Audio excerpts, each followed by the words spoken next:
Vous écoutez Un pasteur vous répond, le podcast de Florent Varac, qui vous aide à mieux comprendre la Bible, une question à la fois. La question est posée. Bonjour Florent, j'ai commencé à écouter tes podcasts au travail quand j'arrose les parterres ou que je désherbe tranquillement. Merci pour ce travail qui m'enrichit. Avec un frère de mon église, on est tombé sur le passage de l'olivier franc et l'olivier greffé dans Romains 11. La grande question que mon ami se pose, c'est peut-on perdre notre foi ? Nous savons que non, à la lecture de plusieurs autres passages bibliques, comme quand Paul dit que nous sommes scellés, ou même dans ce même chapitre de Romains 11, au verset 29, où il est dit que c'est irrévocable. Mais comment comprendre les versets de l'olivier sauvage qui est greffé ? Paul dit au verset 22 que l'olivier sauvage, les non-juifs, pourraient être retranchés. Parle-t-il de pouvoir perdre le salut? Écoute, elle est super ta question, elle est importante, elle est débattue. Et dans cet épisode, on va donc tenter de comprendre Romains 11, mais surtout Jean 15, parce qu'en réalité, c'est Jean 15 qui est évoqué pour souligner la possibilité de perdre la foi ou d'être retranché de la présence ou de la connexion à Dieu. Alors Romains 11, tout d'abord. Le passage que tu cites se trouve en Romains 11, à partir du verset 19. Paul s'adresse aux lecteurs qui ne seraient pas juifs et qui seraient un peu nonchalants à l'égard de la foi. Et le verset 19 nous instruit de cette perspective en disant « Tu diras donc, des branches ont été retranchées, afin que moi je sois greffé. » Et entre parenthèses, il est question donc d'Israël retranché, les nations non juives greffées. Verset 20. « Fort bien, elles ont été retranchées à cause de leur manque de foi. Et toi, tu subsistes par la foi. N'aie pas des pensées hautaines, mais de la crainte. Car si Dieu n'a pas épargné les branches naturelles, il ne t'épargnera pas non plus. » Fin de la citation, on arrive sur le verset 22 que tu as évoqué. Alors, tu lis ces versets comme une menace que Dieu pourrait nous retrancher. En tout cas, tu poses la question. Alors, comme d'habitude, le contexte est fondamental pour éclairer le texte. Nous avons au verset 1 cette question. Je dis donc, Dieu a-t-il rejeté son peuple ? Certes non, son peuple Israël. Et au verset 11 de Romains 11, je lis, je dis donc, ont-ils trébuché afin de tomber ? Certes non. Mais par leur chute, le salut a été donné aux païens afin de provoquer leur jalousie. Or, si leur chute a été la richesse du monde, et leur défaite la richesse des païens, combien plus en sera-t-il ainsi de leur complet relèvement ? Paul souligne ici, et ça c'est une parenthèse que j'ouvre, que ce sont les nations non juives qui ont le plus bénéficié, jusqu'ici, du rejet de la messianité de Jésus. Mais note bien que dans cette argumentation, il est dit que cet endurcissement ne durera qu'un temps et qu'un jour, il y aura un réveil spirituel massif d'Israël. Henri Blocher, qui écrit le livre « L'espérance chrétienne », résume de cette manière. Au début de l'ère chrétienne, Jésus le Messie accomplit son œuvre, mais la majorité au sein d'Israël, selon la chair, de l'olivier, refuse de la reconnaître. Certains, cependant, le reconnaissent. Il constitue le reste selon l'élection de la grâce, dit l'apôtre, Romains 11,5. Paul lui-même en est, il le rappelle au verset 1, constituant la preuve que Dieu n'a pas rejeté Israël. Les chefs, en particulier, ont été retranchés pour cause d'incrédulité. C'est dans ce sens que Paul peut parler de rejet, mais d'un rejet provisoire. Vient ensuite, et je continue la citation de Blocher, vient ensuite le temps des nations, Luc 21-24, temps prévu dans le plan de Dieu pour que la plénitude des nations, le nombre total des païens qui doivent être sauvés, entre dans l'olivier et participe ainsi au salut. Romains 11-25. Symétriquement, à la fin de cette ère de salut, le temps des païens venant à son terme, s'annonce une entrée massive d'Israël, selon la chair, dans l'olivier, qui sont regreffés, et ainsi que tout Israël sera sauvé. Et tu vois, on a ici une sorte de grande histoire, de méta-narratif, qui est liée à l'expansion missionnaire. Les Juifs, au bénéfice des alliances, au bénéfice de la parole de Dieu, au bénéfice de tant de révélations et au bénéfice du Messie, ont rejeté ce Messie, ouvrant la porte, notamment, à ce que d'autres rejoignent le banquet d'Abraham. Et c'est ce qui se passe en l'Église. Il n'y a pas un remplacement d'Israël par l'Église, il y a une expansion des promesses de Dieu qui touchent maintenant les nations. Et le texte de Romains 11 continue, et je lis à partir du verset 17. « Mais si quelques-unes des branches ont été retranchées, et si toi, Olivier sauvage, tu as été greffé à leur place, et si tu as participé à la racine et à la sève de l'olivier, ne te glorifie pas aux dépens des branches. Si tu te glorifies, sache que ce n'est pas toi qui portes la racine, mais que c'est la racine qui te porte. » La racine, entre parenthèses, c'est quoi? C'est Israël. Tu diras donc, des branches ont été retranchées afin que moi je sois greffé. Fort bien, elles ont été retranchées à cause de leur manque de foi. Et toi, tu subsistes par la foi, n'est pas des pensées hautaines, mais de la crainte. Car si Dieu n'a pas épargné les branches naturelles, il ne t'épargnera pas non plus. Considère donc la bonté et la sévérité de Dieu, sévérité envers ceux qui sont tombés, et bonté de Dieu envers toi, si tu demeures dans cette bonté. Autrement, toi aussi, tu seras retranché. Alors Brad Dixon, dans son commentaire publié aux éditions Clés sur la lettre aux Romains, nous dit la chose suivante. Faut-il voir dans ces versets la possibilité qu'un chrétien véritable, uni à Christ, puisse en être séparé s'il manque de foi? Je ne le pense pas. Pour deux raisons. D'abord, le contexte de toute l'épître milite pour un salut qui ne dépend pas de nous, mais de Dieu. Rappelons-nous-en, en particulier, le fait que nous sommes appelés selon le dessein de Dieu et que rien ne pourra nous séparer de l'amour du Christ. Romains 8, 28 à 39. Ensuite, toute l'image de l'olivier dans son contexte s'applique en priorité à des peuples plutôt qu'à des individus. Elle illustre la souveraineté de Dieu sur des nations entières. Faisons une application à l'histoire contemporaine. L'avertissement de Paul ne pourrait-il pas s'appliquer à la chrétienté actuelle, qui est souvent tiède et incrédule? Quand les premières branches ont été retranchées par manque de foi, les Juifs, il ne s'agissait pas d'une déconversion ou d'une perte de salut. Les Juifs ont plutôt manifesté leur véritable statut de non-fils par le manque de foi. Il en est de même pour ceux qui portent faussement le nom de chrétiens aujourd'hui, sans vivre dans la crainte de Dieu. Ils seront retranchés. Le signe du véritable enfant de Dieu est nommé ici par Paul, c'est demeurer dans la bonté de Dieu. Verset 22.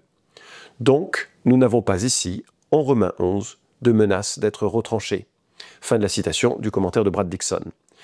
Alors, tu vois, Romains chapitre 11 ne permet pas de comprendre qu'il y a une menace qui pèse sur des individus, mais une menace qui pèse sur l'absorption très superficielle d'un christianisme, sur une forme d'inoculation, on pourrait dire, du christianisme sans qu'elle soit l'essence même de notre vie. Alors, passons maintenant à Jean chapitre 15, que tu n'as pas cité, mais qui est plus important pour la question que nous devons aborder. Et Jean 15 nous dit ceci à partir du verset 1. « Moi, et c'est Jésus qui parle, je suis le vrai cep. Mon Père est le vigneron. Tout serment qui est en moi et qui ne porte pas de fruit, il le retranche. Et tout sarment qui porte du fruit, il l'émonde afin qu'il porte encore plus de fruits. Déjà, vous êtes émondés à cause de la parole que je vous ai annoncée. Demeurez en moi comme moi en vous, de même que le sarment ne peut de lui-même porter du fruit s'il ne demeure sur le cep. De même, vous non plus, si vous ne demeurez en moi. Moi je suis le cep, vous les sarments, celui qui demeure en moi comme moi en lui, porte beaucoup de fruits, car sans moi, vous ne pouvez rien faire. Si quelqu'un ne demeure pas en moi, il est jeté dehors comme le sarment, et il sèche. Puis l'on ramasse les sarments, on les jette au feu, et ils brûlent. Si vous demeurez en moi et que mes paroles demeurent en vous, demandez tout ce que vous voudrez, et cela vous sera accordé. Mon Père est glorifié en ceci, que vous portiez beaucoup de fruits, et vous serez mes disciples. » Alors, c'est assez facile de situer ce texte. Jésus est le vrai cep, le Père est le vigneron, c'est-à-dire qu'il s'assure de la production de la vigne, qu'elle porte du fruit donc, et le sarment est ici identifié aux disciples qui portent ou ne portent pas du fruit. Alors, dans un commentaire YouTube que j'ai eu sur « Peut-on perdre le salut ?», une personne s'est vraiment offensée de ma position en disant « Mais enfin, c'est évident, regardez Jean 15, on peut perdre le salut, on peut être retranché. » Alors, dans de nombreux passages d'Israël, de la Bible, Israël est décrite comme la vigne de Dieu. Cependant, ce qui est frappant, c'est qu'à chaque fois que le symbole est utilisé dans la Bible, c'est de manière négative. Dieu, le vigneron, avait planté Israël pour être une vigne portant du fruit. Cependant, cette vigne n'a pas su répondre à son appel. Et dans ce passage, Jésus nous décrit 3 manières de demeurer en lui. Par la parole, par la prière et par l'obéissance. Et il nous dit, ce verset emblématique de ce que nous considérons ici, « Tout sarment qui est en moi et qui ne porte pas de fruit, il l'enlève. Et tout sarment qui porte du fruit, il le taille, afin qu'il porte encore plus de fruits. » Et Jésus parle ici de manière très claire. Il n'y a que 2 possibilités de vie sur terre. Une branche qui porte du fruit, qui reçoit l'attention du vigneron pour constamment s'épanouir et porter de plus en plus de fruits, ou une branche qui ne porte pas de fruits et qui n'a aucune autre utilité que d'être brûlée au feu. La branche est morte. Le bois de vigne n'a aucune autre utilité qu'être brûlé si elle ne porte pas du fruit. Il n'y a aucune autre fonction à ce type de bois. Et quelque part, ça nous rappelle l'avertissement d'Ézéchiel qui avait averti son peuple par ces paroles. La parole de l'Éternel m'a été adressée, Fils de l'homme, le bois de la vigne, qu'a-t-il de plus que tout autre bois, que les branches qui sont sur les arbres de la forêt? Tire-t-on de ce bois de quoi fabriquer quelque chose? En tire-t-on un crochet pour y suspendre un objet? Au contraire, on le jette au feu pour qu'il le dévore. Le feu dévore ses 2 extrémités et son milieu finit calciné. Sera-t-il donc utile à quelque chose? Puisqu'on n'en faisait rien quand il était entier, on peut d'autant moins en faire quelque chose quand le feu l'a dévoré et qu'il est calciné. Ézéchiel, chapitre 15, verset 1. Et donc, la vigne, le sarment qui ne porte pas de fruits, n'a aucune autre utilité qu'à brûler. Et c'est ce qu'il faut remarquer. Le Père ne retire pas une branche vivante portant du fruit, par contre. Il coupe les branches qui ne portent pas du fruit. Une branche sans fruit n'est pas une vigne. Ne pas porter de fruits, c'est ne pas avoir de vie. La vie chrétienne authentique se voit donc par le fruit que l'on porte. Et c'est d'ailleurs une menace identique ou similaire à celle que l'on trouve dans la parabole du semeur. Vous vous souvenez, Dieu sème la parole de Dieu, la même semence sur 4 sols différents, et certains grains germent vite, mais ne donnent pas de fruits, parce que notamment la souffrance ou le plaisir du monde, la tentation, le péché, les ramènent au monde et ils ne portent jamais de fruits.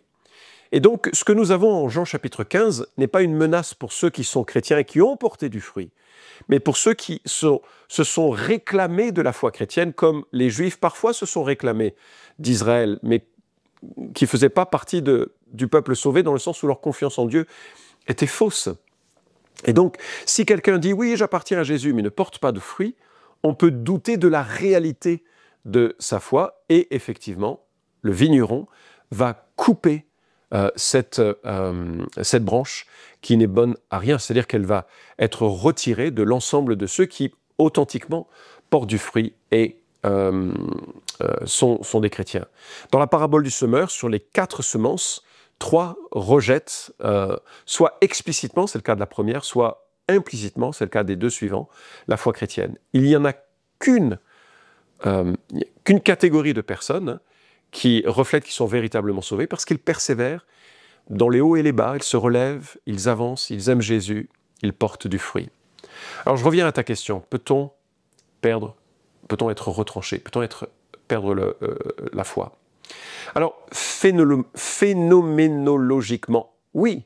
Moi, je me souviens, dans le contexte du ministère pastoral, 2 couples qui sont venus me voir à des années de différence, mais qui ont dit qu'ils s'étaient convertis à l'athéisme, ils avaient abandonné la foi. Et leur expérience était qu'ils étaient dans un cheminement chrétien pendant quelque temps, puis qu'ils s'en sont retirés. Mais d'un point de vue de Dieu, de ma perspective, je crois que ce n'est pas qu'ils ils ont abandonné la foi ou qu'ils étaient chrétiens avant. Je crois qu'ils n'ont jamais été chrétiens et que leur expression d'athéisme, en quelque sorte, reflète la réalité de leur cœur. Quand on demande aux personnes qui se déconvertissent, et j'aime beaucoup la liberté que l'on a de vivre la foi chrétienne ou pas, ça doit être un choix personnel, c'est une expérience assez commune sur Terre. Les gens peuvent manifester des doutes intellectuels. des questionnements de doctrine, de religion, des contradictions qu'ils perçoivent. Parfois, c'est la difficile articulation entre les données de la science et les données de la foi. Parfois, et la plupart du temps, ce sont des expériences de souffrance, des tragédies personnelles, la maladie, la confrontation à des injustices qui peuvent amener à se questionner. Parfois, c'est une désillusion institutionnelle. Combien de gens ont abandonné l'Église et plutôt la foi à cause de l'Église, parce qu'ils y ont vu des gens avec des verrues terribles. Et effectivement, on peut être une cause profonde de découragement par nos péchés dans l'Église, et surtout pour ceux qui sont responsables d'Église. Et puis, parfois, un isolement. Je pense notamment aux églises qui sont persécutées, où il est difficile de vivre la foi chrétienne. Alors, j'ai demandé à mon ami Philippe Viguier s'il avait prêché sur Jean 15, et j'ai trouvé cette citation, assez puissante. Il dit: « Ce matin, j'aimerais être très franc avec vous. Si votre vie spirituelle est un morceau de bois sans vie, il faut sincèrement vous remettre en question et vous demander si vous êtes vraiment sauvé. Si vous n'avez pas de désir de lire la Bible, de prier, et qu'au lieu d'obéir à Dieu, vous vivez dans le compromis, sans vous en inquiéter, c'est possible que vous n'ayez tout simplement pas encore reçu cette vie nouvelle que Dieu promet en Jésus-Christ. C'est possible d'aller à l'église pendant 5, 10, 20 ou même 30 ans sans porter de fruits spirituels. Nous devons tous, honnêtement, de temps en temps, nous remettre en question. C'est le cas dans presque toutes les églises. Il y a des gens qui se croient sauvés, mais qui ne le sont pas. Il y a des gens dans notre assemblée qui se croient sauvés, mais qui ne le sont pas. Je ne connais pas votre cœur, je ne peux pas juger, mais aujourd'hui, je vous supplie de faire une vraie évaluation de votre vie spirituelle. Si vous ne portez pas de fruits spirituels qui débordent d'un amour véritable pour la personne de Christ, alors n'attendez pas pour lui donner votre cœur. Ce salut est gratuit, il est disponible à n'importe quel moment, il veut avoir cette relation avec vous, il veut que vous portiez du fruit et que vous soyez proche de lui. » Fin de citation. Alors maintenant, d'un point de vue théologique, comment comprendre la question ? Il y a un excellent livre publié aux éditions Clés, signé de Thomas Schreiner, « Courir pour remporter le prix ». Il est très éclairant.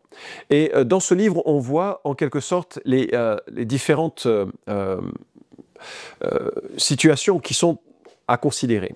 On a le paradoxe de la persévérance. Schreiner explique comment le salut est à la fois un don garanti et un effort permanent, soulignant la tension entre la souveraineté de Dieu et la responsabilité humaine. Mettre en pratique son salut reflète que je l'ai reçu. Ne pas le mettre en pratique, ça veut dire que je ne l'ai pas reçu. Deuxièmement, il y a des avertissements de l'Écriture. Schreiner suggère qu'il y a des avertissements sur la chute et les moyens que Dieu utilise pour aider les croyants à persévérer dans la foi, notamment par ces avertissements. Ils doivent nous rendre assez attentifs à la personne de Dieu. Ce sont des vrais avertissements, parce que en les ignorant, on montre en cela qu'on n'a jamais été sauvé. Par rapport à l'assurance du salut, Schreiner explique que les croyants peuvent avoir l'assurance du salut tout en prenant justement ces avertissements au sérieux. Il y a des métaphores qui sont utilisées dans l'Écriture et qui doivent nous apprendre que la persévérance fait partie du salut, même si cette persévérance, elle n'est pas le moyen du salut. On n'est pas sauvé par d'autres persévérances, sinon le salut serait non plus un don, mais elle serait un salaire. C'est simplement que la persévérance atteste de ce que nous professons de notre lèvre. Si par exemple je dis que je suis un menuisier et que je suis incapable de faire un cadre en bois qui soit droit, je ne suis pas un menuisier. La preuve est dans le cadre. Et si je dis que je suis boulanger et que je suis incapable de faire un croissant ou un pain au chocolat, c'est que je ne suis pas un boulanger. Et c'est un peu la grande idée que nous avons. Le fruit atteste de la réalité de ce que nous sommes. Alors, pour conclure, les vraies brebis persévèrent, les fausses brebis abandonnent la foi. Jésus nous dit en Jean chapitre 10, verset 27, et c'est donc quelques chapitres avant celui que nous avons considéré en Jean 15, « Mes brebis entendent ma voix, moi je les connais, et elles me suivent. Je leur donne la vie éternelle, et elles ne périront jamais. Personne ne les arrachera de ma main. Mon Père qui me les a donnés est plus grand que tous, et personne ne peut les arracher de la main du Père. » Voilà, c'est un texte magnifique. Si tu as peur d'être arraché un jour, de perdre la foi, accroche-toi dans tes pensées à des versets comme ceci. « Mes brebis entendent ma voix, moi je les connais. » C'est pas tellement que nous pouvons perdre la foi, mais plutôt que Dieu garde ceux qu'il a sauvés. Nous sommes maintenant à lui, nous sommes devenus les enfants de Dieu. Nous avons changé d'identité et nous avons été transférés du royaume des ténèbres au royaume de son Fils. Colossiens chapitre 1, versets 12 à 14, je crois. Nous sommes puissamment sauvés et dans sa main. Nous sommes ressuscités avec Christ. Nous avons une nouvelle identité. Et toutes ces choses nous montrent que nos privilèges sont scellés parce que Dieu nous les a accordés et qu'il est puissant. Dieu donne la vie éternelle. Nous ne périrons jamais. Personne ne nous arrachera de sa main. Il peut y avoir, pour le chrétien authentique, des chutes, et c'est tragique. Il peut y avoir, dans la vie chrétienne, parfois des soubresauts assez compliqués. Mais le vrai chrétien va revenir à Dieu, avec des bleus sur le visage, tuméfiés parfois, par le diable, par le monde, par son péché. Mais il revient à Dieu. Il persévère. Et il porte du fruit. La repentance en fait partie, l'amour en fait partie, le service dans l'Église en fait partie, la qualité relationnelle qu'il entretient, la grâce qu'il accorde, le pardon qu'il accorde. Tout ceci sont les fruits qui montrent la réalité d'une vie connectée avec Dieu. Cet appétit de Dieu, cet appétit de la parole de Dieu, cette soif de vivre selon Dieu, même si c'est au départ pas toujours très fort, mais que ça prend de l'élan. Voilà la marque du vrai chrétien. Et pour finir et terminer avec ta question, non, il me semble qu'on ne peut pas perdre la foi quand celle-ci est authentique. Dieu nous l'a donnée, c'est un cadeau de Dieu, et il la gardera en nous jusqu'à la fin des temps. Cet épisode vous a édifié ? Alors merci de le liker ou de le partager pour que d'autres puissent en profiter. Pensez aussi à vous abonner à la chaîne d'Un Pasteur vous répond pour ne manquer aucun des prochains épisodes. Enfin, si vous avez une question à poser à Florent Varac, écrivez-lui directement sur contact@toutpoursagloire.com.